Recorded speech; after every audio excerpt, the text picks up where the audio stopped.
Hello mga mi, for today's video nga pala ay magbo-voice over nga muna po ako habang ako ay nagpapa-ed-ed ng aking baby. Alam niyo na nagpapa-ed-ed, nagpapa-breastfeed po ako ng aking baby. At pagpasensyahan nyo na rin ang aking paligid dahil medyo maingay pan po ang gamit namin kasi sa araw. Kasi nagtitipid nga po kami at dahil masyado na pong malaki ang aming kuryente. Dahil po lahat sa kuryente namin ginagamit. Ultimo ang aming pagluluto ay sa kuryente na rin po.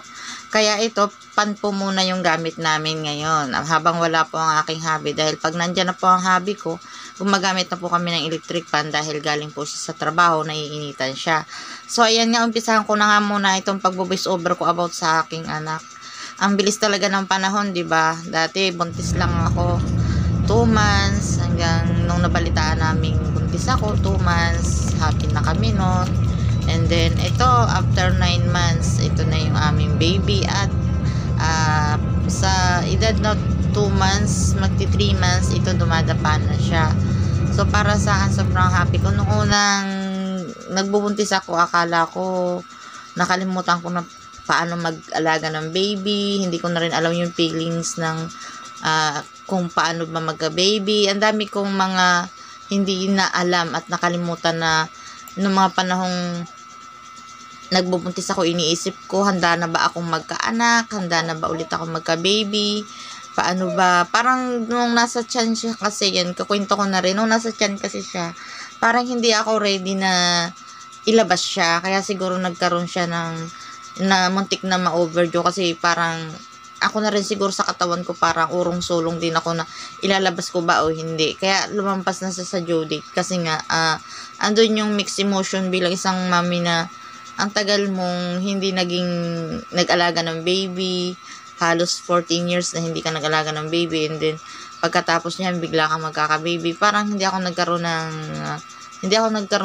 hindi ako naging handa. Tapos ang dami mga struggle na pinagdadaanan, stress sa buhay, mga iniisip, parang ganun. Kaya parang sa akin, hindi ako nagkaroon ng excitement na dumating si baby. Pero nung lumabas na si baby, andun yung sobrang saya ko, sobrang pasasalamat ko kay Lord kasi sa hirap ng labor, nung ko naramdaman na ako pala ay magiging mami na ulit, na ang hirap palang magkaroon ng baby ulit, mag-labor, para nag-start ulit ako sa umpisa. Yung feeling na hindi ka makapaniwala na ayun na ulit, may baby ka na pala. Parang yun nga, tinatawag nila, sabi nila na para mga first time mami ulit tayo kasi nga sa tagal na. So, ayun nga, mabalik nga tayo po sa ngayon. Yung anak ko po ay magbe-birthday na sa Sabado ng 3 months old. At wala pa siyang 3 months old ay dumadapa na siya. Nag-start siyang dumapa, I think pumasok yung 2 months. At ngayon, ayan, success na po, nakadapa na siya.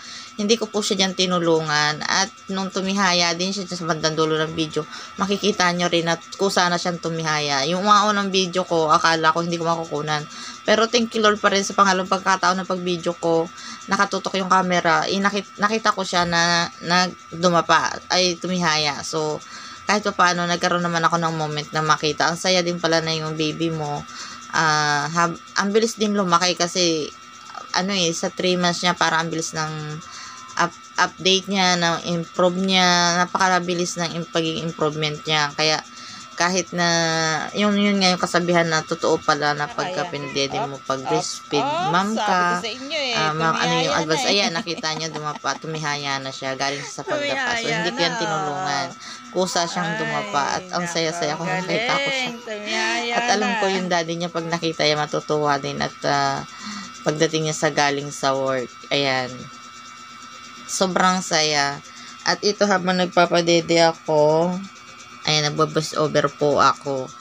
At ayun, sinubukan ko na lang din mag-voice over para naman makunan ko at maipakita lahat sa inyo yung buong video nang hindi kayo maiinip at nagkukwento lang ako. Kasi kung i-video ko lang siya at saka sa original voice ko, alam ko mauumay na naman kayong manood at hindi nyo papanoorin hanggang dulo.